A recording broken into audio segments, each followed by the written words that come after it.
Min qabli an nabra'aha, sebelum kami mewujudkannya di alam nyata, sudah ada tulisan di Lauhil Mahfuz yang kita sebut dengan tulisan takdir. Itu dalam hadis, dalam ayat Quran. Penjelasannya ada dalam hadis. Hadisnya ada dalam Sahih Muslim. Innallaha katabal maqadir. Allah sudah menuliskan takdir. Khamsin alfasanah, 50.000 tahun. Qabla an yakhluqas samawati wal ard, sebelum Allah menciptakan langit, sebelum Allah menciptakan bumi, 50.000 tahun Allah sudah menetapkan di Lauhil Mahfuz. Alhamdulillahi rabbil alamin, wa bihi nasta'inu ala umurid dunya waddin, wassalatu wassalamu ala al-qailil ghurril muhajjalin Sayyidina wa maulana Muhammadin wa ala alihi wa sahbihi wa man tabi'ahu ila yaumiddin. Yang sama kita hormati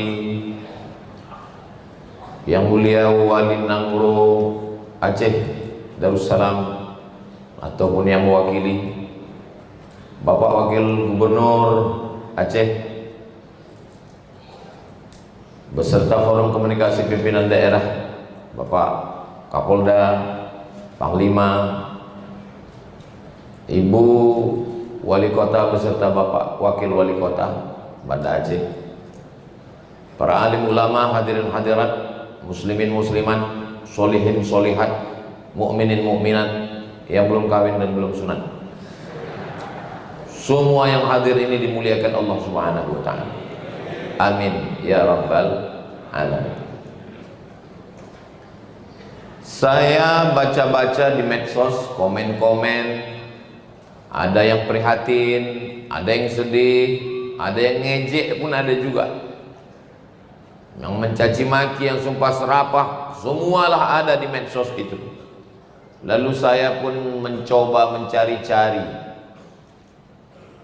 kenapa musibah itu terjadi.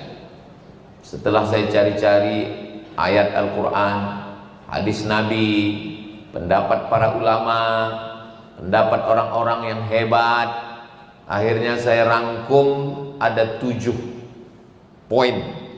Itulah yang mau saya sampaikan pada kesempatan ini. Yang pertama dari Al-Quran, a'udzubillahi minasyaitonirrajim.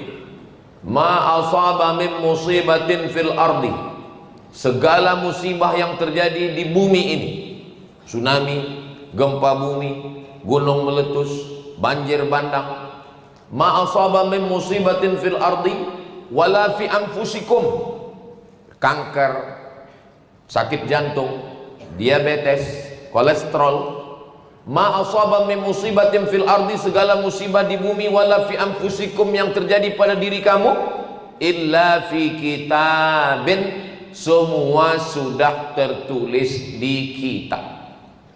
Di kitab itu maksudnya di Lauhil Mahfuz. Papan tempat tulisan takdir itu namanya lauh, karena dia dijaga oleh malaikat, namanya mahfuz, lauh mahfuz.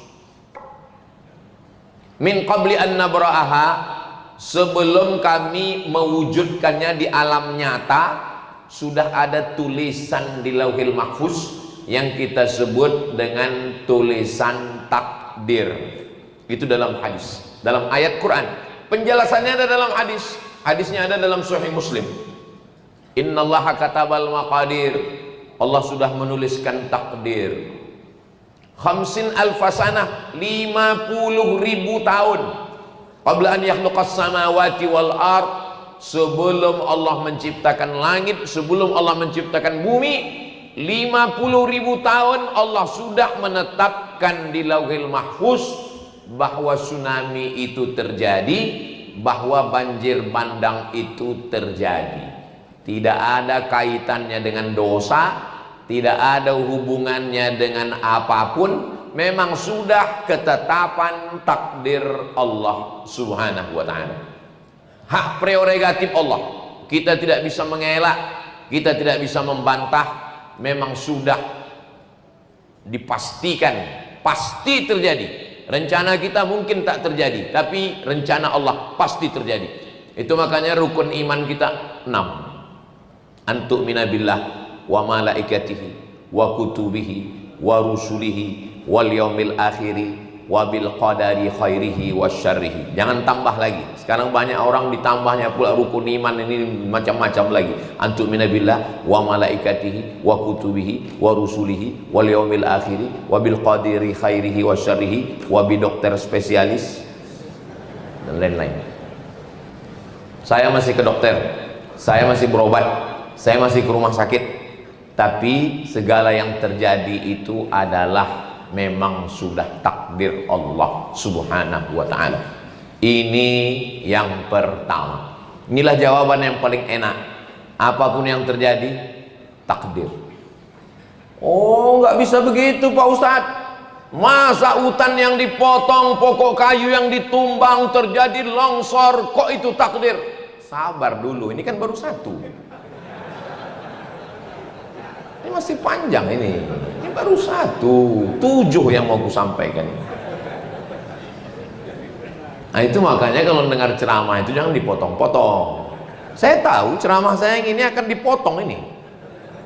Yang suka memotong hutan itu, dipotongnya juga ceramah saya ini. Ketika dia dikomplain orang, gara-gara kau memotong hutan lah ini terjadi. Itu sudah takdir Allah. Ini ceramah Ustaz Somad katanya.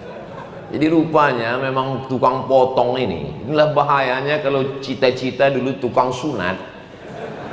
Akhirnya rencana mau masuk fakultas kedokteran, nggak lulus. Masuk fakultas ekonomi, itulah APBD disunat.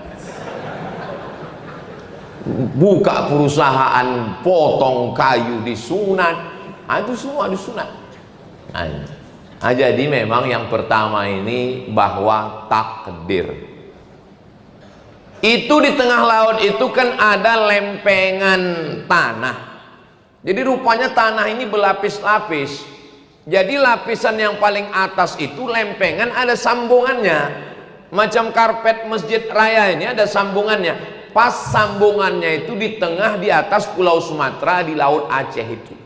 Jadi ketika sambungannya itu bergeser, terjadi gempa. Lalu ketika terjadi gempa di tengah laut sana, airnya itu menyusut, karena bergerak dia menyusut, habis itu naik ke atas. Air yang naik dari laut ke atas itu bahasa Jepangnya tsunami, pakai huruf tsa, tsunami. Dari laut maka menyusut dia dulu, menyusut, naik lagi dia ke atas. Itulah dia tsunami. Tapi orang Aceh sebelum orang Jepang ngasih nama itu, dia sudah ngasih nama duluan. Makanya ada di dalam kapal itu. Apa namanya? Smong. Makanya kalau kita mau pakai bahasa kita, jangan sebut tsunami, smong. Jadi kenapa sebagian masyarakat Aceh selamat? Ya karena takdir. Kan pembahasan kita yang pertama ini takdir. Semua sudah takdir. Bagaimana cara membedakannya? Ini cara membedakannya. Kita tidak bisa mengelak. Ada yang bisa kita pilih dan ada yang tak bisa kita pilih. Saya mau bicara di bawah atau bicara di atas. Itu bisa memilih atau tak bisa memilih? Kalau Tuan pergi ke Belawan, jangan lupa membeli kikir. Memang kalau belum sarapan susah kita berpikir. Saya ceramahnya di bawah atau di atas, itu bisa memilih atau tak bisa memilih? Bisa. Saya tadi mau di bawah, tapi kata Pak Wagub, Ustaz Somad di atas. Semua orang mau nengok Ustaz, kata beliau. Kalau Pak Wagub, semua orang memang sudah menengok beliau, tinggal mengajukan proposal aja lagi. Jadi tentang masalah saya mau di bawah atau di atas itu pilihan. Tapi ada yang tidak bisa memilih. Memang sudah ketetapan Allah. Ini takdir yang nggak bisa memilih. Menjadi orang Sumatera, menjadi orang Aceh. Itu bisa milih atau enggak? nggak bisa milih. 40 hari dalam kandungan dalam bentuk air, 40 hari dalam kandungan dalam bentuk darah, 40 hari dalam bentuk kandungan dalam bentuk daging, 40, 120 hari. Umur 120 hari datang malaikat. Malaikat tidak pernah membawa kertas mau bertanya, kau mau jadi apa? A. Arab, A. Aceh, B. Batak, C. Cina. Enggak ada. Maka kita tidak boleh mengejek orang karena sukunya, karena suku bukan pilihan, tapi itu dipilihkan. Saya tidak mau ceramah saya ini nanti dibelokkan. Saya nggak mau orang yang disekolahkan pulang-pulang ke kampung tiba-tiba judul lagunya pulang-pulang berbadan dua. Mohon maaf, tidak layak, tidak sopan. Tiba-tiba ditanya sama bapaknya, kenapa kau kukuliahkan, kukirim duit, kubelikan kos-kosan, kubelikan motor, kenapa bisa terjadi? Dijawabnya dengan ringan, kata Ustadz Somad, ini takdirnya. Nanti Pak polisi menangkap, kenapa kau mencuri? Sudah ketetapan Allah. Padahal ini bisa memilih, tapi tsunami datang itu tidak bisa dipilih, memang sudah ketetapan Allah Subhanahu wa ta'ala. Kita hanya bisa berkata inna lillah wa inna ilaihi raji'un. Kenapa Ustadz dari tadi matanya menengok ke sana? Saya nengok jam terus. Itu penempatan jam di situ memang sudah bagus. Itu untuk khotib. Khotib memang katanya ke situ. Karena tertulis di sini ceramah tak boleh lebih dari 15 menit. Jadi sinkron di antara yang di sini dengan di situ. Saya terus terang Masjid Baitur Rahman ini, dulu waktu kita kecil-kecil di kampung, yang digambar orang di dinding rumah-rumah itu, Masjid Baitur Rahman ini adalah masjid ikon. Carilah di rumah-rumah orang tua-tua zaman dulu. Itu lukisan, gambar, kalender, itu Masjid Baitur Rahman ini karena ikonik, ikon. Saya pergi ke Jakarta, dari Jakarta ke Yogyakarta, dari Yogyakarta naik mobil ke rumah Ustadz Salim Afillah. Sampai di rumahnya, di dinding kamar rumah emak beliau itu ada gambar sulaman benang. Saya tengok, Allah. Nanti kalau Bapak Ibu panjang umur ke Jogja singgah ke rumah Ustadz Salim, ke rumah emak beliau, di dinding rumahnya itu gambar sulaman Masjid Baitur Rahman. Jadi kalau saya ditanya, di antara semua masjid di Indonesia ini, masjid manalah yang Ustadz paling ingin ceramah? Masjid Baitur Rahman ini. Dan hari inilah baru sampai kemarin. Hari inilah baru saya sampai kemarin. Dan saya orangnya memang nggak pernah minta, nggak pernah saya request ke Ustadz Nazar sama Ustadz Riza yang mengurus jadwal, tolonglah jadwalkan aku Baitur Rahman, nggak pernah. Saya kan jaga harga diri saya juga.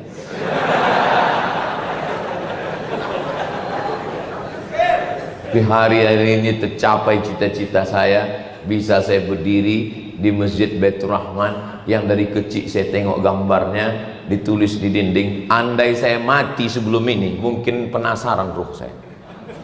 Tapi sesudah ini, tapi jangan pula bilang sesudah ini Ustaz mau mati-matilah.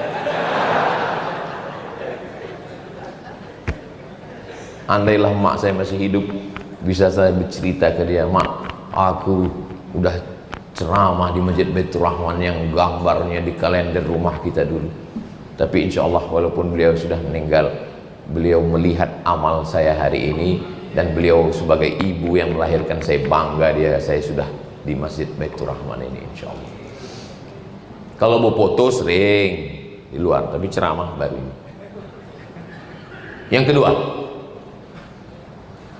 Yang kedua adalah zaharal fasadu fil barri wal bahri bima kasabat aydin nas. Terlihat nyata kerusakan fil barri di daratan, wal bahri di lautan, bima kasabat aydin nas, akibat perbuatan tangan manusia.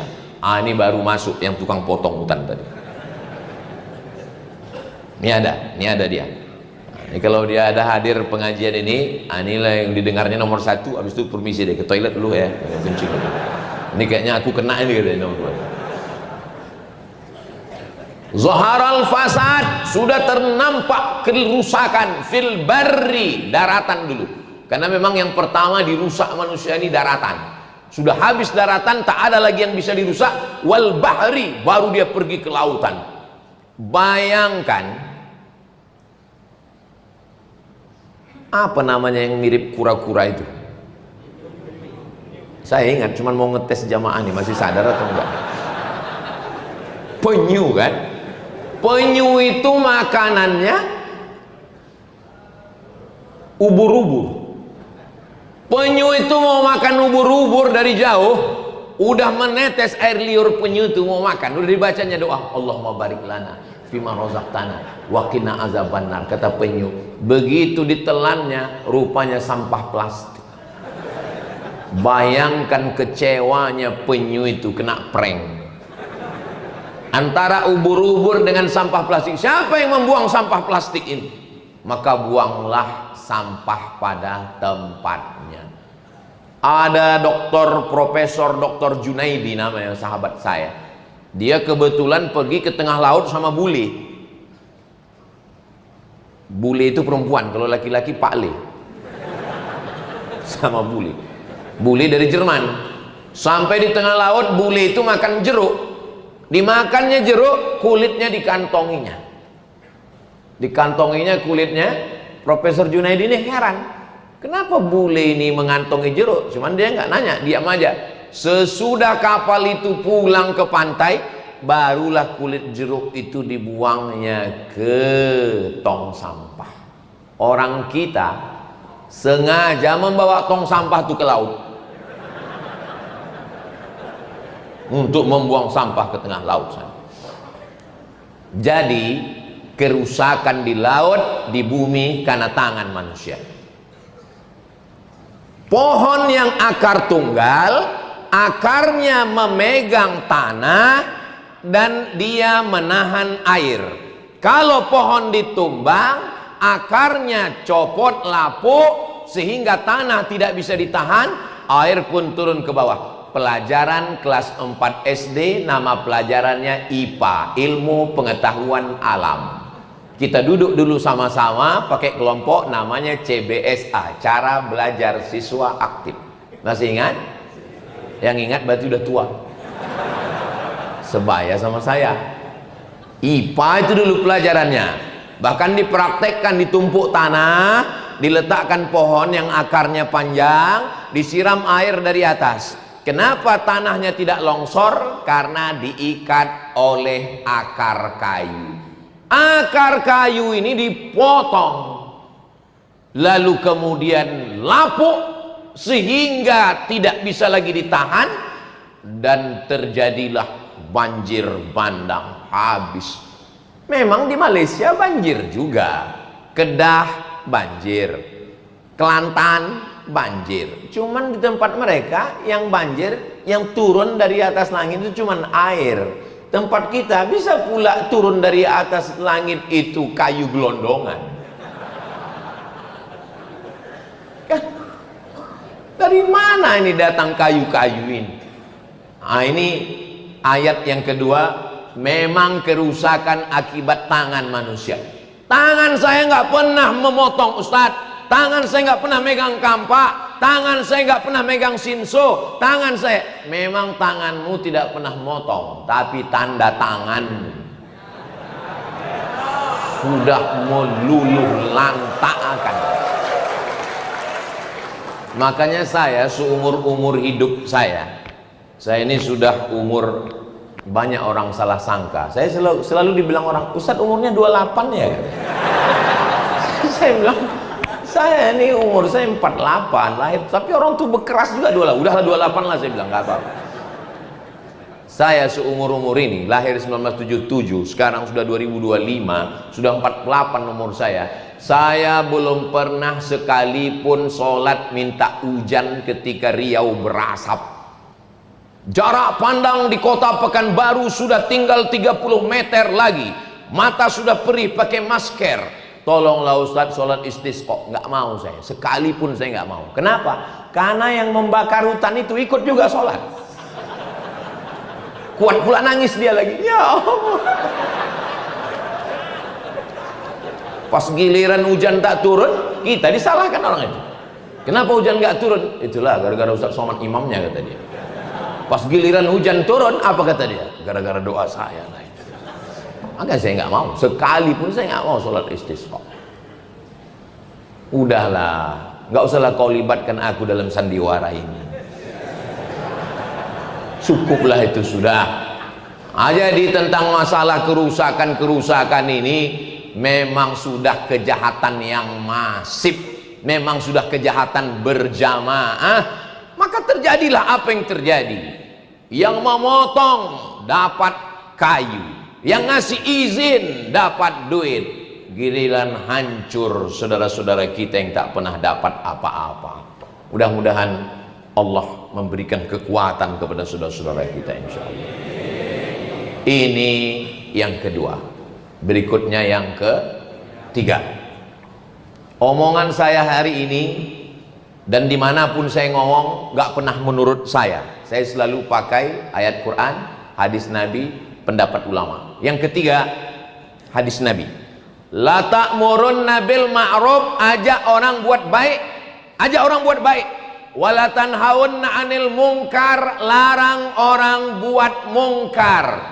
Kalau kamu diam, tidak melakukan nahi mungkar, la yusikanna ayyab'afallahu 'alaikum iqaban, Allah akan menurunkan hukuman. Ini yang melakukan perbuatan mungkar, yang tidak ada hubungan dengan pohon kayu, tidak memotong, tidak membakar, tapi dia melakukan perbuatan mungkar. Dan orang diam, ustadz diam, ayah emaknya diam, dan kita ketika ditembak pun juga diam. Kau janganlah pacaran. Yang pacaran aku, yang punya motor aku, yang goncengan aku. Kenapa kau yang ribut? Urus saja surgamu, jangan kau urus neraka. Ditulisnya pula tuh di baju kaos, urus surgamu, jangan kau urus neraka. Kita pun mau menasihati dia jadi takut. Iya juga ya. Memang dunia ini saking banyaknya orang gila, orang waras pun ragu tentang kewarasannya. Bayangkan kalau 10 anak muda nulis semuanya, urus surgamu, jangan urus nerakaku. Kita pun terdiam jadinya. Makanya itulah pentingnya kita ngaji dengan UAS, Ustadz Akal Sehat. Kalau kita begini gimana jawabnya? Jawabnya begini, memang motornya motor kau, memang duitnya duitmu, memang perempuan itu pacar kau, tapi kalau azabnya datang aku kena juga, bodoh. Begitu. Karena ketika buat dosa, buat maksiat, tsunami datang, gempa bumi datang, gunung meletus. Memangnya waktu tsunami itu datang ditengoknya dulu. Ini rumah orang soleh, kami kesana dulu ya, gitu. Mana ada, disapunya semuanya. Itu air yang turun dari atas gunung itu. Padahal kan sudah ada jalur sungai. Sungai itu kan belok ke kiri, belok ke kanan. Nggak mau dia ikut jalur itu. Rata semua dibuatnya. Habis, rumah orang baik kena, orang yang tak baik pun kena.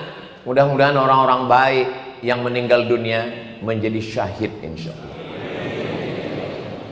Adapun orang yang tak baik meninggal dunia, ya mudah-mudahan diampunkan Allah juga lah dosa. Saya tahu kalian udah semangat kali mau mengaminkan. Enggak boleh, karena boleh jadi di ujung-ujung umurnya itu, karena tertulis waktu malaikat mau mencabutnya itu, dia menengok tulisan la ilaha illallah. Kita husnuzon, bisa jadi dia mati dalam keadaan husnul. Dari bunyinya nggak setuju nampaknya. Enak kali Pak Ustadz, dia yang pacaran, dia yang maksiat, dia yang LGBT, dia yang homo, dia yang lesbi, musibah datang dia yang ngundang. Begitu dia mati, Ustadz doakan pula dia husnul khotimah. Aku nggak setuju. Ya nggak apa-apa kalau nggak setuju, silakan. Tapi kita semua akan mati. Mudah-mudahan kita ini semua mati dalam keadaan husnul khotimah. Kalau kita doakan saudara kita husnul khotimah, malaikat akan dikirimkan Allah malaikat. Apa kata malaikat? Amin. dikabulkan doa orang ini, walaka mithluh, maka kau dapat pahala yang sama seperti yang kau mintakan. Makanya kalau ada perbuatan maksiat, jangan diam. Anak-anak muda, Gen Z, tolong kalian cetak nanti stiker bulat, tulisannya say no to bonceng. Ini hari Jumat, besok malam Sabtu, besok Sabtu malam Ahad. Itu anak-anak muda pacaran, tulis say no to bonceng. Bagikan di lampu-lampu merah. Ini cuman kadang pas kita itu yang ngambil yang tua-tua pula. Tua siapa yang mau dibonceng lagi? Tempelkannya, buatkan baju kaos yang suka. Katakan tidak pada narkoba, katakan tidak pada sabu-sabu, katakan tidak pada pil anjing gila, katakan tidak pada lem kambing. Kalau Ustaz Somad yang ceramah di atas mimbar berapi-api, tapi sampai di luar orang nggak takut sama saya. Makanya dalam masalah amar ma'ruf nahi mungkar ini, bukan ustadz yang paling bisa. Yang paling bisa itu adalah polisi dan tentara. Dia paling bisa. Polisi nggak perlu naik ke atas mimbar ini. Di atas mimbar ini berat, biar aku aja. Polisi TNI cukup dengan pistolnya. Selama seragam masih ada, selama pistol masih besi, pakai untuk amar ma'ruf nahi mungkar. Takbir. Saya kalau udah 30 menit ceramah memang takbir. Itu untuk ngetes suara jamaah. Kalau begitu suaranya berarti tahan sejam lagi. Tapi kalau pas saya takbir Allahu Akbar. Itu artinya terserahlah Pak Ustadz mau berhenti. Aku pun udah lama kali ini udah katanya. Polisi, tentara nggak perlu ceramah, nggak perlu pakai ayat, nggak perlu pakai sound system, nggak perlu tablik akbar, nggak perlu pakai beleho. Cukup dengan pistolnya. Sambil jalan-jalan dia. Ada yang mau pacaran? Silakan. Ada yang mau main judi? Silakan. Ku pecahkan ginjal kalian. Selama seragam masih ada, selama pistol masih ada, pakai untuk amar ma'ruf nahi mungkar. Setuju? Jangan nanti baju sudah diambil negara, pistol sudah ditarik, barulah datang ke ustadz. Apa yang bisa kita lakukan? Bapak masih aktif, baru pensiun Pak. Banyak-banyak istighfar aja lah Pak. Apa yang mau dilakukan lagi? Ustadz, saya selalu ikuti ceramah Ustadz. Saya mau nahi mungkar Pak Ustadz. Bapak dari mana? Saya polisi Pak Ustadz. Pistol besi udah diambil negara Pak Ustadz. Tinggal pistol air. Itu pun kadang-kadang mati, kadang-kadang hidup Pak Ustadz. Udahlah Pak, banyak-banyak ziarah kubur aja lah Pak. Itu maka semangat saya ini karena saya tengok masih berseragam bapak-bapak kita. Maka gunakan kekuasaan ini. Suami saya Pak Ustadz tidak polisi, tidak TNI Pak Ustadz, nggak ada pistolnya, tapi ada pentungan, pakai. Jangan pakai, macam-macam. Amar ma'ruf nahi mungkar. Kalau kamu tidak melakukan amar ma'ruf nahi mungkar, kata Nabi, la yusikanna ayyab'atsallahu alaikum iqaban. Pasti Allah menurunkan hukuman, dan ketika Allah menurunkan hukuman, summa tad'unahu, lalu kamu berdoa beramai-ramai, istighosah kubra, zikir, fala yustajabu lakum, doa kamu tidak dikabulkan. Gara-gara apa? Gara-gara tidak melakukan amar ma'ruf nahi mungkar. Makanya pejabat-pejabat sangat bisa, kepala dinas, kepala badan, kepala kantor, yang ada kepala, yang tak berkepala, bisa. Wali kota, wakil wali kota, langsung masuk ke sana kemari, dapat laporan dari masyarakat, datang. Gubernur, wakil gubernur, sangat bisa. Ini adalah ajaran agama Islam. Jadi dalam Islam itu, kalau mau melihat orang berkuasa, ketika dengan kekuasaan dia bisa melaksanakan amar ma'ruf nahi mungkar. Man ra'a minkum mungkaran, siapa yang menengok kemungkaran falyughayyirhu biyadihi, dengan tangan. Dengan tangan dulu. nggak bisa dengan tangan, fabilisan, dengan lidah. Saya ini nggak punya tanda tangan, saya nggak punya martil palu hakim konstitusi Mahkamah Agung, saya tak punya kekuasaan, tapi saya masih punya suara. Itu pun kalau mikrofon masih hidup. Kalau mati mikrofon ini hilang juga suara. Makanya di beberapa tempat kalau saya ceramah itu kadang-kadang mati begitu.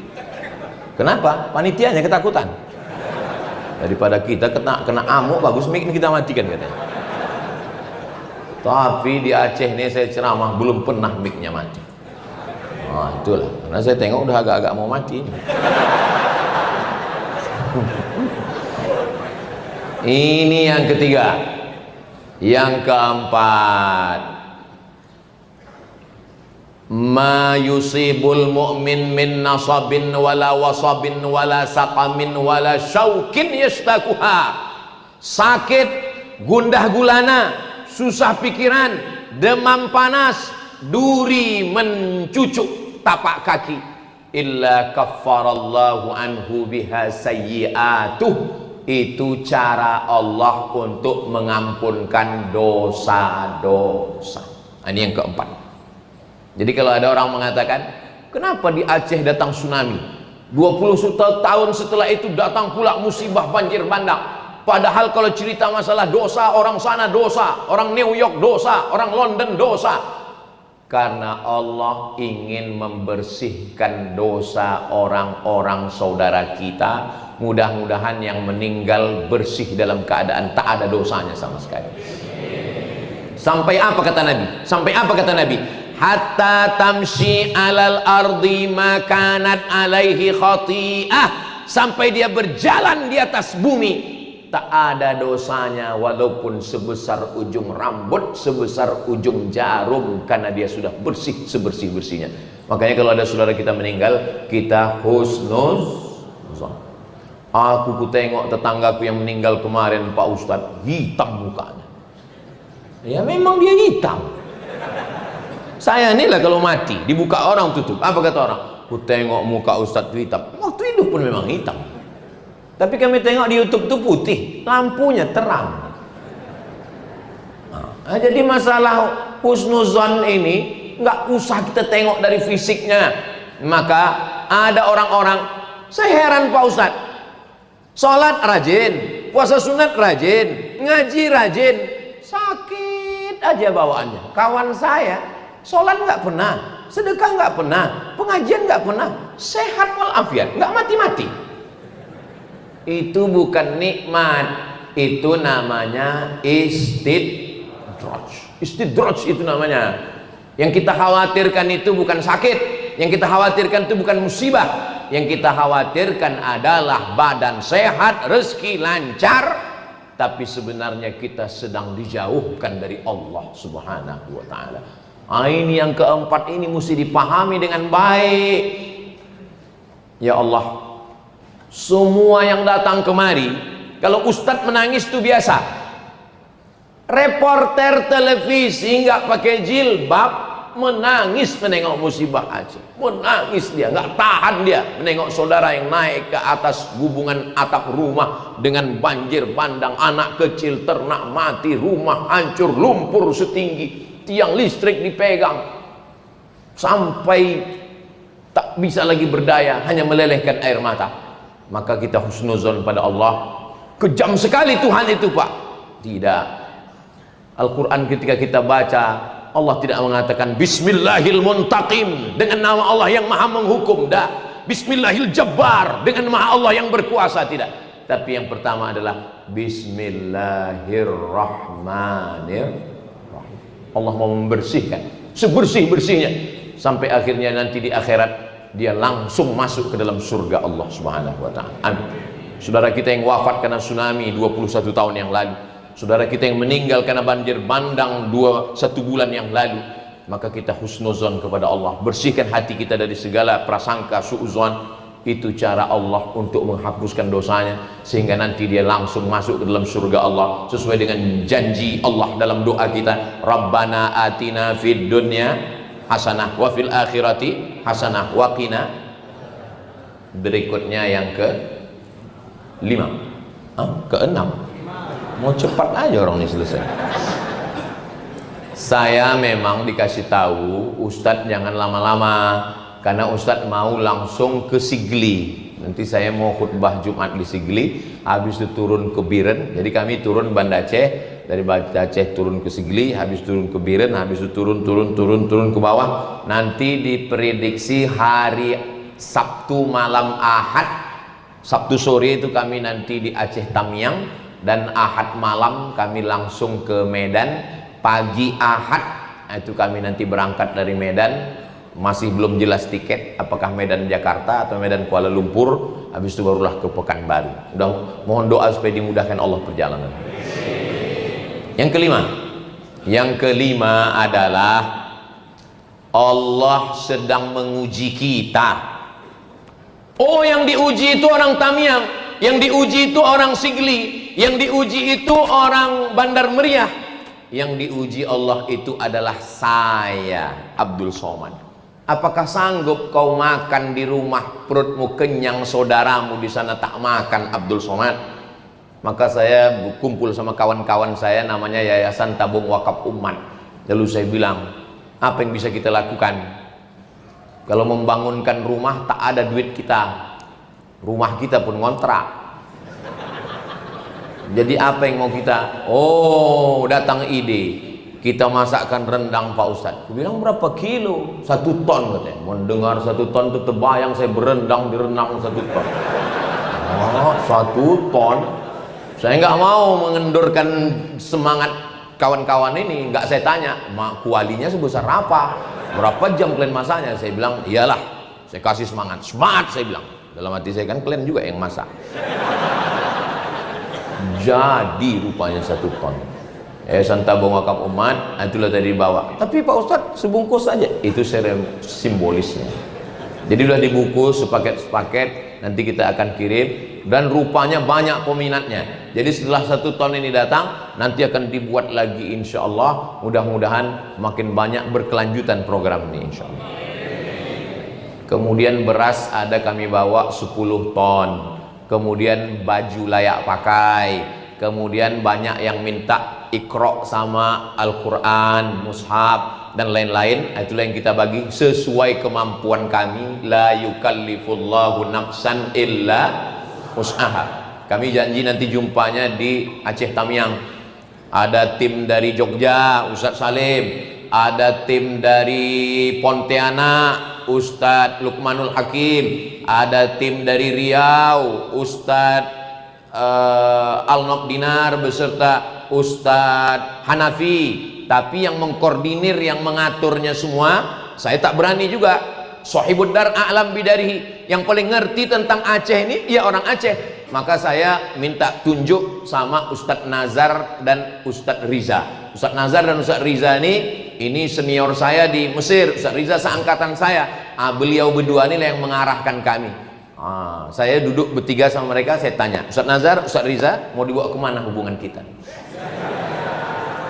Kata mereka, insya Allah kami akan bawa Ustadz masih berada di jalan yang benar.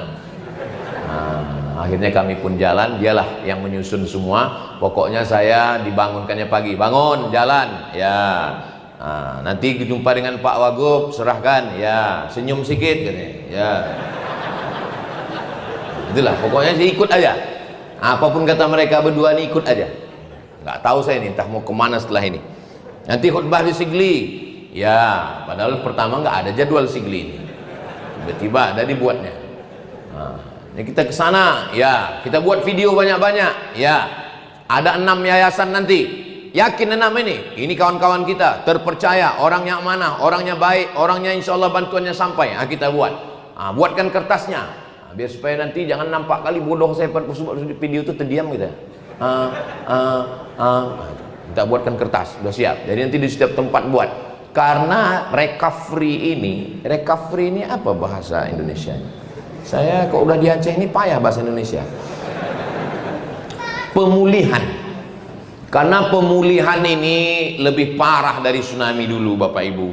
Maka pemulihan ini perlu waktu yang panjang. Saudara kita yang tidak Islam tak Islam dia mampu memberikan 1000 rumah, bayangkan itu, dan akan tegak berdiri. Tadi malam saya minum kopi, Ustadz Somad, anak-anak Mapala, tahu Bapak Ibu Mapala? Mapala itu mahasiswa pencipta alam, bukan mahasiswa paling lama. Kadang ada juga anak-anak semester 14 nih pas ditanya, kau semester berapa? 14. Kok lama kali? Aku nih Mapala gitu. Rupanya mahasiswa paling lama. Anak-anak Mapala dari Papua, tidak Islam, memikul beras itu begoni-goni Pak Ustadz, masuk ke dalam yang tak bisa ditempuh oleh kita Pak Ustadz. Saya mendengar cerita itu, malunya saya dalam hati saya. Yang tak Islam sudah mendirikan rumah, yang tak Islam sudah membawa. Aku yang tiap tahun di Aceh, yang udah disangka orang dapat istri orang Aceh, baru ini aku sampai, malu saya. Jadi kalau belum bisa nolong, paling tidak janganlah mengejek. Kalau belum bisa membantu, mengirimkan duit, mengirimkan apapun ke saudara kita, janganlah berkata kasar. Saya yang tidak berada jadi korban pun membacanya itu tak sanggup saya. Asalkan nampak saya tulisan yang kasar, saya lewatkan cepat. Asal nampak saya video-video yang ngomong macam-macam, saya lewatkan cepat. Kenapa? Takut saya kubanting handphone itu. Handphone itu hancur, dia ketawa. Yang bisa menolong, datanglah kemari. Ustadz Riza, Ustadz Nazar, ya, saya kebetulan di Kuala Lumpur ini, di Malaysia. Gimana kalau kita jumpai Pak Menteri Agama? Siap. Terbang Ustadz Riza dengan Ustadz Nazar langsung dari Banda Aceh ke Kuala Lumpur. Kami pun menjumpai Pak yang berhormat Menteri Agama. Akhirnya kami sampaikan, Pak Menteri, ini kawan saya 2 orang. Bagaimana Aceh sekarang Pak Ustadz? Pas jumpa sama dia, bagaimana Aceh? Kami mohon bantuan dari masyarakat Aceh Pak, begini-begini. Kalau tidak bisa G2G, negara to negara, nanti kirimkan aja ke yayasan terpercaya, nanti kami akan sampaikan Pak. Insya Allah Pak Ustadz, kata beliau. Saya yakin insya Allah dia itu, karena dia orang Malaysia. Kalau insya Allah kita agak berat sedikit. Jadi memang relawan-relawan ini sudah turun semua. Jadi sebenarnya ini adalah ujian. Di saat kita senang, banyak kawan.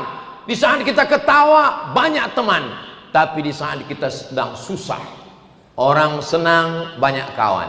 Orang susah, punya sahabat sejati.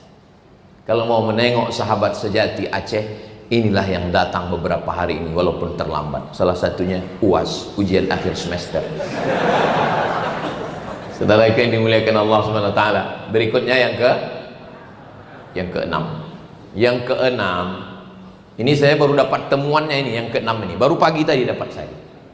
Ini tidak ada di dalam Quran, tidak ada di dalam hadis, tidak ada di dalam pendapat ulama. Di Quran saya cari enggak ada, di hadis pun tak ada, dalam pendapat ulama pun tak ada. 6 ini adalah doa orang-orang yang terkabul. Hah? Siapa yang terkabul minta bencana nih Pak Ustadz? Rupanya bupati-bupati wali kota ini selalu datang ke gubernur minta APBD. Minta, gubernur gak ada duit.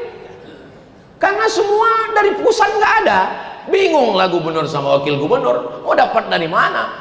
Rupanya datang musibah ini, akhirnya cairlah duit.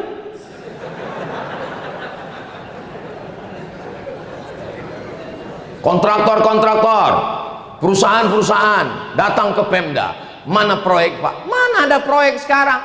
Defisit. Duit susah. Begitu bencana ini datang, dicairkan 60 triliun untuk musibah Sumatera, 30-nya untuk Aceh. Akhirnya bupati, kepala daerah, rupanya orang ini banyak pergi umroh untuk berdoa supaya cair duit ini. Itulah maka cair duit ini. Turun. Saya pun baru dapatnya tadi pas sarapan tadi, ngobrol dengan Pak Wagub.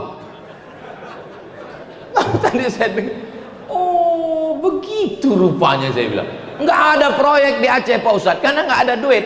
Sekarang setelah turun 3 triliun ini, proyek pembuatan rumah, proyek itu, proyek ini. Jadi ini memang ada beberapa orang yang berdoa ini. Tapi kalau bisa janganlah kalian berdoa lagi. Aku minta sama kalian janganlah berdoa lagi. Kebetulan di depan saya ada Ibu Wali Kota Banda Aceh. Kenapa Banda Aceh nggak kena? Rupanya wali kota Banda Aceh ini yang nggak pernah minta dana tadi. Akhirnya nggak turun dia ke sini. Bapak Ibu yang dimuliakan Allah Subhanahu wa Ta'ala, saya paham. Saya sebelum datang kemari ini pikiran saya ini kusut, bawaan saya tegang. Rupanya Pak Wagub ini tahu, dia menengok saya. Ini Ustaz Somad ini kalau dibawa cerita susah nanti dia berapi-api ini dia semimbar. Dibawanya cerita begitu baru agak tenang saya sedikit. Masya Allah tabarakallah. Innama amruhu iza arada syai'an ayyakula lahu kun fayakun. Bapak Ibu kalau tak percaya bahwa sekarang tak ada duit, nanti kalau saya ngomong tak percaya, bukalah Google. Kita buka sama-sama ya. Mudah-mudahan ada signal. Coba tulis itu APBD Riau 8 triliun. Tengok APBD Riau 2006 8 triliun. Mana provinsi yang paling kaya? Kalimantan Timur. Berapa? Kalimantan Timur 14 triliun. Aceh 11 triliun. Begitu ada musibah nih 30. Jangan tepuk tangan, nanti datang dia lagi. Masaibu qaumin inda qaumin fawaidu. Pepatah Arab, bukan hadis. Musibah bagi suatu kaum, tapi sebenarnya di balik itu ada fawaid, ada manafi', ada hikmah. Asa an takrahu syai'an, boleh jadi kamu benci sesuatu, wa yaj'alallahu fihi khairan katsira, ada kebaikan-kebaikan. Karena sudah terjadi, mau diapai lagi? Tak bisa kita tolak, maka kita tinggal mengambil hikmah-hikmahnya. Kita kawal, kita doakan. Tapi jangan gara-gara ini lalu NGO, non-government organization, LSM, jangan sampai berhenti. Terus, apa yang bisa kita bantu, kita bantu. Ini kawan-kawan saya yang dari Medan menunggu nih di Aceh Tamiang. Ustaz Somad, kami menunggu. Kapan Ustaz datang? Aku bilang aku baru datang hari Ahad. Kami udah nunggu dari semalam, kata dia. Salah kalian lah, kenapa nggak kalian tengok jadwal? Aku bilang. Disangkanya semalam saya langsung terbang ke Aceh Tamiang. Kami di Banda Aceh dulu, baru turun ke bawah. Hari Sabtu malam Ahad baru kami sampai di Aceh Tamiang. Saya bilang, jadi dengan adanya musibah ini, nampaklah kuasa Allah SWT. Orang yang baik sedang dinampakkan kebaikannya, orang yang silap dan salah dihapuskan dosanya. Kita berharap mudah-mudahan kita semua tidak menambah redam remuk hancurnya hati saudara kita. Berlapang dada, ada sikit-sikit ya bersaudara kita, karena ada beban yang paling berat. Terakhir yang ketujuh, ada amal yang tidak keluar darah. Amal keluar darah, mati syahid. Ini amal tak keluar darah. Ada amal yang tak keluar keringat. Keluar keringat tawaf, sa'i, umrah, jihad. Ini nggak keluar keringat.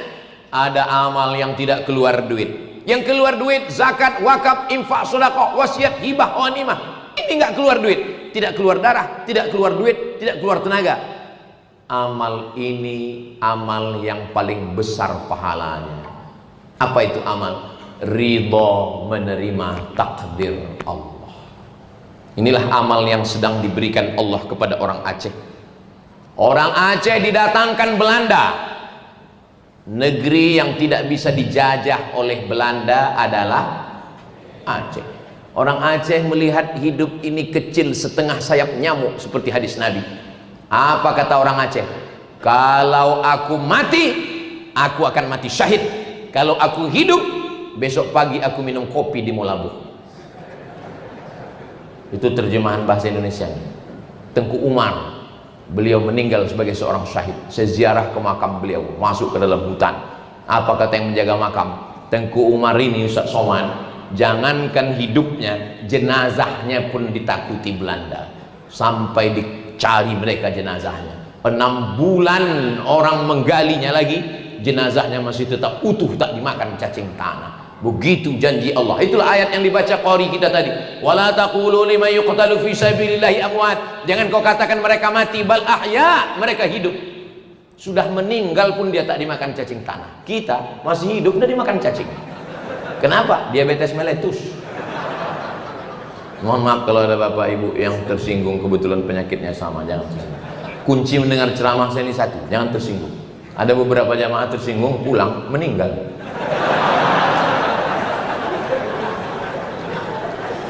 Datang Belanda, Belanda tak bisa masuk.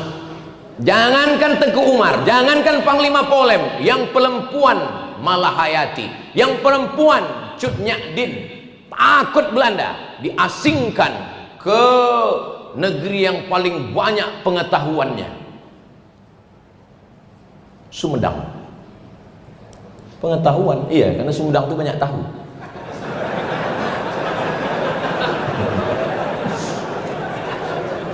Nyak Din diasingkan ke Sumedang. Kenapa? Karena kalau dia dibiarkan di sini, dia punya magnet. Orang Aceh akan ikut berjuang sama dia. Diasingkan dia ke Sumedang. Perempuannya begitu luar biasa. Makanya kalau ada orang luar Aceh yang bisa mendapatkan istri orang Aceh, itu orang yang luar biasa. Sampai mana tadi ceritanya? Datang Jepang, Jepang tak masuk. Datang Dom, selesai. Datang tsunami, selesai. Datang apapun yang datang kemari, tidak ada orang Aceh yang murtad, nggak ada. Tidak ada orang Aceh yang menurut psikolog, kalau sudah kehilangan rumah, kehilangan ayah, kehilangan keluarga, itu untuk menyembuhkan healingnya, menyembuhkan psikologisnya, pikirannya. Mereka psikolog-psikolog yang ngerti, bingung mereka. Kok bisa orang Aceh tetap sehat walafiat? Karena kekuatannya berpegang pada la ilaha illallah Muhammadur Rasulullah. Maka saya tak pernah menceramahi, saya hanya cerita. Saya kalau di Aceh ini hanya cerita, tak pernah saya menceramahi. Marilah bapak ibu kita bersabar, kata orang Aceh. Alah kau ngomong gitu, belum pernah kau kena tsunami. Cobalah perhatikan ceramah saya di Aceh. Pernah saya ajak orang Aceh, marilah kita berpegang teguh pada Allah. Orang Aceh kalau dengar itu senyum. Alah kau dikejar Belanda tuh. Kami Belanda, Jepang, daerah operasi militer, tsunami, datang lagi. Datang dari laut, 2 kilometer daratan, habis, turun dia lagi. Akhirnya orang pindah ke gunung. Dari gunung pula datang. Bayangkan, Allah mau menunjukkan ke orang Sumatera Utara, ke orang Riau, ke orang Jawa, ke orang Kalimantan, bahwa ada hambaku yang kuat menerima berbagai macam pukulan. Itu kan kata Ustaz Saman untuk menyenangkan hati kami. Ini hadis bro. Datang sahabat Nabi namanya Sa'ad bin Abi Waqqas. Dia bertanya kepada Nabi, man asyaddun nasi balaan, siapa orang yang paling kuat ujiannya? Ya Rasulullah, ya, kasih tahu aku siapa orang yang paling kuat ujiannya. Al-anbiya, nabi-nabi. Setelah itu as-salihun, orang soleh. Setelah itu al-amsal fal-amsal. Itu kata Nabi. Orang yang paling kuat ujiannya nabi-nabi. Setelah itu orang soleh. Setelah itu orang yang di bawah itu, orang di bawah itu. Jadi kalau ditengok dari mulai Kalimantan, Sulawesi, Papua, Jawa, menurut pandangan saya, kalau dipakai hadis ini, yang paling kuat imannya adalah orang Aceh. Setuju tak setuju? Terserah, nggak setuju pun saya udah ceramah juga. Makanya menurut hadis ini, kekuatan iman itu diuji. Kenapa? Karena kalau saya menggali tanah di belakang rumah saya, tiba-tiba cangkol saya itu bunyinya pup. Lalu saya tengok ada batu hitam, saya ragu, ini batu kah, intan kah, emas kah? Maka saya bakar Saya hidupkan api unggun, saya bakar 1 hari. Begitu saya bakar meleleh dan memancarkan cahaya, berarti dia emas. Saya bawa pulang, saya masukkan ke lemari, saya kunci lemarinya, saya masukkan ke kamar, kamarnya saya kunci, saya masukkan ke rumah, rumahnya saya kunci. Tapi setelah saya bakar 2 hari tetap hitam, batu gilingan. Cara menguji batu dengan api, menguji iman dengan ujian-ujian ini.